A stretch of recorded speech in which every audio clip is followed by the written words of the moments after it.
మసాలాలో సహజమైన రుచి ఎన్ఎస్పీ మసాలాతో 100% natural spices, no chemicals and preservatives, pure flavour, strong aroma with NSP masala. Welcome to Suman TV. ఆంధ్రప్రదేశ్లో ఒక బిగ్ బ్రేకింగ్ న్యూస్. ఆంధ్రప్రదేశ్లో కాకుండా పక్కనున్న తెలుగు రాష్ట్రం తెలంగాణ కావచ్చు, ఈ దేశంలోనే ఒక మాజీ మంత్రిగా, సీనియర్ మంత్రిగా గతంలో చేసిన పెద్దిరెడ్డి రామచంద్రారెడ్డి గారి మీద తీవ్రమైన ఆరోపణ. 76.74 ఎకరాలు అటవీ ప్రాంతాన్ని ఆక్రమించుకున్నారని ఆరోపణ. అది ఆరోపించింది ఎవరో కాదు, ఆనాటి అటవీ శాఖ మంత్రిగా చేసిన పెద్దిరెడ్డి గారి మీద ఈనాటి అటవీ శాఖ మంత్రి, Andhra Pradesh deputy chief minister Pawan Kalyan గారు స్వయంగా ఏరియల్ వ్యూ ద్వారా ఆయన వీడియో స్వయంగా ఆయన ఫోన్లో తీసి ఈరోజు ఉదయం 11:30కి రిలీజ్ చేశారు. ఒక్కసారిగా ఉలిక్కిపడ్డారు వైసీపీ శ్రేణులంతా. అసలుకే లిక్కర్ స్కామ్లో ఇరుక్కుపోయి ప్రధానమైన నాయకులంతా లోపలికి వెళ్ళిన ఈ సిచ్యువేషన్స్లో పెద్దిరెడ్డి గారిని కూడా మీద ఈ ఆరోపణలు రావటం, వైవి సుబ్బారెడ్డి గారి మీద లడ్డు విషయంలో, కల్తీ నెయ్యి విషయంలో ఆయన మీద విచారణకి ఆయన కూడా నోటీసులు ఇవ్వటం, ఒకవైపు ధర్మారెడ్డి మీద ఆరోపణలు రావటం, ఆయన విచారించటం, ఇవన్నీ శరవేగంగా ఆంధ్రప్రదేశ్లో రాజకీయాలు మారుతూ ఉన్నాయి. 2 సంవత్సరాల కాల కూటమి వచ్చి గత 5 సంవత్సరాలు చేసిన అరాచకాలని ఒక్కొక్కటి బయట పెడతా ఉన్నారు. అదేవిధంగా బయట పెడుతున్నట్టే కనపడతా ఉంది. ఉదయం నుంచి ఇది పెద్ద బిగ్ బ్రేకింగ్ న్యూసేగా ఈ దేశంలోనే మనం చెప్పుకోవచ్చు. ఇప్పుడే ఇంతకుముందే పెద్దిరెడ్డి మిథున్ రెడ్డి గారు, ఎంపీ గారు, ఇటీవల ఆయన కూడా జైలుకి వెళ్ళి వచ్చారు. ఆయన ఇదంతా ఆరోపణలంతా అసత్యం అని చెప్పేసి ఆయన చెప్తున్నాడు. ఏదేమైనా ప్రేక్షకులకి, సుమన్ టీవీ ప్రేక్షకులకి అసలు ఏంటి, పవన్ కళ్యాణ్ గారు ఇచ్చిన ఆరోపణ ఏంటి, దానికి పెద్దిరెడ్డి మిథున్ రెడ్డి గారి సమాధానం ఏంటి తెలియజేయాల్సిన అవసరం ఉన్నది. ఒక్కసారి మూలాల్లోకి వెళ్తే కనుక, గడిచిన ఈ వారంలోనే ఆయన 2 రోజులు తిరుపతి పర్యటన చేశాడు. ఎర్రచందనం కోసం వెళ్ళారని అందరూ అనుకున్నారు, నిజమే అనుకున్నారు. గత 5 సంవత్సరాలు 10,000 కోట్ల ఆంధ్రప్రదేశ్లోని శేషాచలంలో ఉండే కొండల్లో ఉండే అతి రేరైన ఎర్రచందనాన్ని కొంతమంది కింగ్ పిన్స్ దేశ సరిహద్దులు దాటించి 10,000 కోట్లు అక్రమంగా సంపాదించారు, అటవీ సంపదను కొల్లగొట్టారని ఆయన ఆధారాలతో సహా చెప్పారు. ఆ కింగ్ పిన్స్ ఎవరో 6 నెలలు కాదు, 1 ఇయర్లోనే ఆపరేషన్ చేసి లోపల పెడతాం, తాట తీస్తామని చెప్పి అటవీ శాఖ మంత్రి బహిరంగ వార్నింగ్ ఇచ్చారు. దానికోసమే రెడ్ శాండిల్ కోసం వెళ్ళాడు. అది స్వయంగా పరిశీలించడానికి మంగళంపేట పరిసర ప్రాంతాలని మనం అందరం అనుకున్నాం.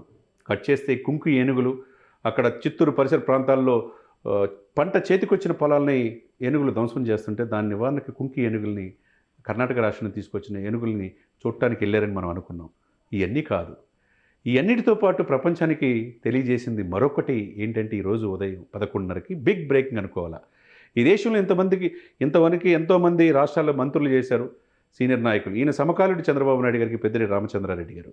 ఆయన మీద అప్పుడు అటవీ శాఖ మంత్రి, ఆయన గెస్ట్ హౌస్ కూడా మనం స్క్రీన్లో చూడొచ్చు. స్వయంగా పవన్ కళ్యాణ్ గారే ఈరోజు దేశ రాజకీయాల్ని లీడ్ చేసి నేషనల్ పొలిటికల్ స్టార్గా అవతరించిన సాక్షాత్తు దేశ ప్రధాని ఈయన పవన్ కాదు తుఫాన్ అన్నాడు.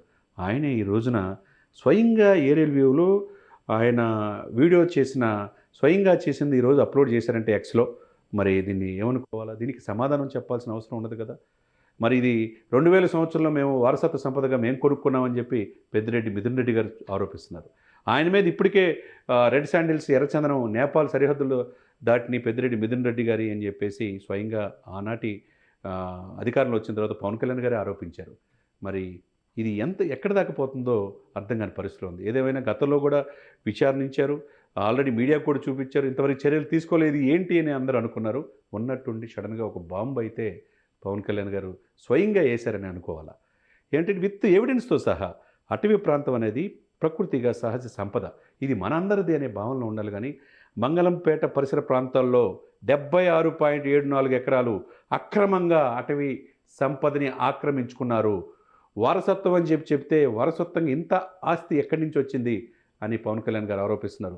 దీని అధికారులకి ఇమ్మీడియట్గా ఆదేశాలు జారీ చేశారు. అప్పుడు దీనికి పర్మిషన్స్ ఇచ్చింది ఎవరు అనేది కూడా వెరిఫై చేయమన్నారు. ఇమ్మీడియట్గా అది స్వాధీనం చేసుకోవాలి, ఇది ప్రభుత్వ ఆస్తి అని కూడా వీళ్ళందరికీ కూడా చెప్పడం జరిగింది. ఫారెస్ట్ యాక్ట్ ఒకటి ఉంటుంది, వైల్డ్ లైఫ్ యాక్ట్ ఉంటుంది, అటవీ సంరక్షణ యాక్ట్ ఉంటుంది. ఈ అన్నిటికీ ఈ గెస్ట్ హౌస్లు కడతానికి ఆంతర్యం ఏంటనేది బహిరంగ ప్రపంచానికే పవన్ కళ్యాణ్ గారు సాక్షాత్తు తెలియజేశారు అనుకోవాలా. ఇంతవరకు ఏ మంత్రి కూడా ఇంత సాహసానికి ఒడిగట్ల. సాక్షాత్తు డిప్యూటీ సీఎంగా పవన్ కళ్యాణ్ గారు ఇది ఒక్కసారి వీడియో రిలీజ్ చేసేసరికి అందరూ కూడా ఆశ్చర్యపడుతున్నారు. మరి పెద్దిరెడ్డి రామచంద్రారెడ్డి గారు ఇంకా సమాధానం చెప్పలేదు. వాళ్ళ కుమారుడు మాత్రం మీడియాకు వచ్చి ఇది మేము వారసత్వంగా, అప్పుడు మా పార్టీ కూడా అధికారంలో లేదు, 2000 సంవత్సరంలో మేము కొనుగోలు చేసాం, ఇది మా సంపద అని పెద్దిరెడ్డి మిథున్ రెడ్డి గారు అంటున్నారు. మరి పెద్దిరెడ్డి రామచంద్రారెడ్డి గారు ఏమంటారు, వాళ్ళ అనుచరులు ఏమంటారు? సాక్షాత్తు వైఎస్ జగన్మోహన్ రెడ్డి గారికి అత్యంత సన్నిహితులుగా భావించే పెద్దిరెడ్డి ఫ్యామిలీ పరిస్థితి ఇప్పుడు ఏంటి అనేది ఒక్కసారిగా ఆంధ్రప్రదేశ్ రాజకీయాల్లో చర్చించుకుంటూ జరిగింది. ఏ నోట విన్నా ఈ 76.74 ఎకరాలు ఏంటి, పవన్ కళ్యాణ్ గారు ఈ ఈ ఏ విధంగా వీడియో రిలీజ్ చేశాడు? ఎందుకంటే ఒక వ్యక్తి మీద గతంలో మంత్రిగా, అటవీ శాఖ మంత్రిగా చేసిన ఆ వ్యక్తి మీద ఆరోపణ చేయటం అంటే సాక్ష్యాలు లేకుండా చేయరు ఎవరు కూడా. మరి ఆ సాహసానికి ఒడిగట్టారంటే పవన్ కళ్యాణ్ గారు కూడా క్షేత్రస్థాయిలో అటవీ శాఖ మంత్రి ఆయన చేతిలో ఉంది కాబట్టి అటవీ సంపద ఏంటి, ఆ సంపదను కాపాడాల్సిన బాధ్యత అటవీ శాఖ మంత్రికి ఆయనకి ఉంటుంది. యాజ్ ఎ డిప్యూటీ సీఎంగా ఆయన విధులు నిర్వర్తించాలి కాబట్టి ఆయన స్వయంగా ఏరియల్ వ్యూ ద్వారా వీడియో రికార్డ్ చేసి ఆ వీడియోని ఈరోజు అప్లోడ్ చేసి ఎక్స్లో ఏదైతే ఇచ్చేశారో ఉదయం నుంచి కూడా అదే చర్చ రాష్ట్ర రాజకీయాల్లో. పక్కనున్న తెలంగాణ రాష్ట్రం, ఆంధ్ర తెలంగాణ రాష్ట్రం అని కాకుండా దేశవ్యాప్తంగా ఇది చర్చకు దారితీసింది. ఒకవైపు ఆయన ఎమ్మెల్యే, మాజీ మంత్రి పెద్దిరెడ్డి రామచంద్రారెడ్డి గారు, ఒకవైపు వాళ్ళ కుమారుడు ఈరోజు ఎంపీగా ఉన్నాడు. ఇటీవల కేసులో లోపలికి వెళ్ళి జైలుకి వెళ్ళి మళ్ళీ బయటికి బెయిల్ మీద వచ్చారు. మరి ఏమవుతుందో వైసీపీ నాయకులు ఇప్పుడు జగన్మోహన్ రెడ్డి గారు ఏ విధంగా స్పందిస్తారో చూడాలా. అక్కడున్న మిగతా చెవిరెడ్డి భాస్కర్ రెడ్డి గారు కూడా మనం చూసాం, ఆయన మీద అలిగేషన్స్. మరి ఇప్పుడు భూమన కరుణాకర్ రెడ్డి గారు ఏం చెబుతారో చూడాలా. వైసీపీ శ్రేణులు అంబటి రాంబాబు గారు వీళ్ళందరూ కూడా ఏం మాట్లాడతారో చూడాలా. ఏదేమైనా కానీ వైసీపీకి గడ్డు కాలంగానే మనం చూడాలి. మరి ఆరోపించినంత మాత్రాన ఆరోపణలకు తగ్గట్టుగా సాక్ష్యాలు చూపించాల్సిన బాధ్యత ఇక కూటమికి.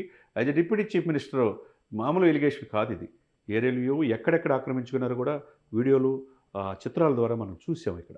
మరి ఇది దాన్ని తప్పకుండా సాక్ష్యాలు మరి సమాజాన్ని తెలియజేయాలి. అటవీ శాఖ అధికారులు కూడా వాళ్ళందరికీ కూడా ఆదేశాలు జారీ చేశారు. ఎవరు వారసత్వం పెద్దిరెడ్డి గారి ఫ్యామిలీ మీద ఉన్నాయా, వాళ్ళ కుటుంబ సభ్యుల పేరు మీద ఉన్నాయా, లేకపోతే వాళ్ళ బినామీ పేరు మీద ఈ 76.74 ఎకరాలు ఉన్నాయా? ఎక్కడ ఇంత ఆస్తి వచ్చింది? ఎంత వారసత్వ సంపద అయితేనే ఇంత ఆస్తి ఉంటుందా? వీళ్ళేమో 2000 సంవత్సరంలో కొన్నారంటున్నారు. మరి ఏ విధంగా ఈ 76.74 ఎకరాలు ఉన్నాయనేది ప్రపంచానికి తెలియాల్సిన బాధ్యత ఉన్నది. కాబట్టి విచారించి అటవీ శాఖ మంత్రి కావచ్చు, డిప్యూటీ చీఫ్ మినిస్టర్ కావచ్చు, కూటమిలో పెద్దలు కావచ్చు, చంద్రబాబు నాయుడు గారు కావచ్చు, వాస్తవాలు కనుక ఇది అటవీ భూమి అయితే మాత్రం తప్పకుండా ప్రభుత్వం స్వాధీనం చేసుకోవాల్సిందే. గతంలో ఇలానే సరస్వతి భూముల విషయంలో కూడా గుంటూరు జిల్లాలో ఉంటే స్వయంగా deputy chief minister Pawan Kalyan garu వెళ్ళారు. కొన్ని ల్యాండ్స్ కూడా తిరిగి తీసేసుకున్నారు.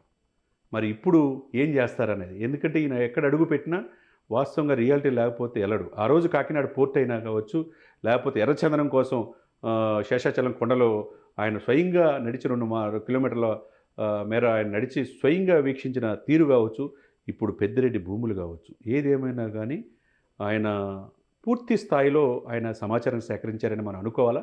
మరి అటవీ శాఖ అధికారులు అప్పుడు పర్మిషన్స్ ఇచ్చిన వాళ్ళు ఏం చెప్తారు? వీళ్ళకి నిజంగా 2000 సంవత్సరంలో ఇంత భూమి వచ్చిందా? గతంలో ఎవరి పేరు మీద ఉంది, ఎవరి బినామీ పేరు మీద ఉంది కూడా తెలియజేయాల్సిన అవసరం ఉన్నది. ఏదేమైనా కానీ ఆరోపణలు వచ్చినప్పుడు అది సత్యలత నిరూపించుకోవాల్సిన బాధ్యత ఇప్పుడు పెద్దిరెడ్డి గారి ఫ్యామిలీ మీద ఉన్నది, వైసీపీ నాయకుల మీద ఉన్నది. మరి ఒకవైపు లిక్కర్ సిండికేట్లో అనేక మంది ఆనాటి అధికారులు కావచ్చు, మంత్రులు కావచ్చు జైలు జీవితం గడిపే పరిస్థితి వస్తుంది. ఇంకోవైపు రెడ్ శాండిల్ ఎలిగేషన్స్ విచారణ చేస్తామంటున్నారు. 1 ఇయర్లో ఆపరేషన్ స్టార్ట్ చేస్తూ ఉన్నారు. ఇంకొక వైపు ఇప్పుడు అటవీ భూములు. ఇప్పుడు ప్రకృతిని, పంచభూతాలని మన చేతిలో తీసుకోకూడదు అనేది అందరూ చెప్తున్నమాట. మరి ఈరోజు అది deputy chief minister of Andhra Pradesh Pawan Kalyan గారే స్వయంగా ఈ వీడియోని రిలీజ్ చేయడం అనేది ఒక బిగ్ బ్రేకింగ్గా మనం సుమన్ టీవీలో చూడవచ్చు.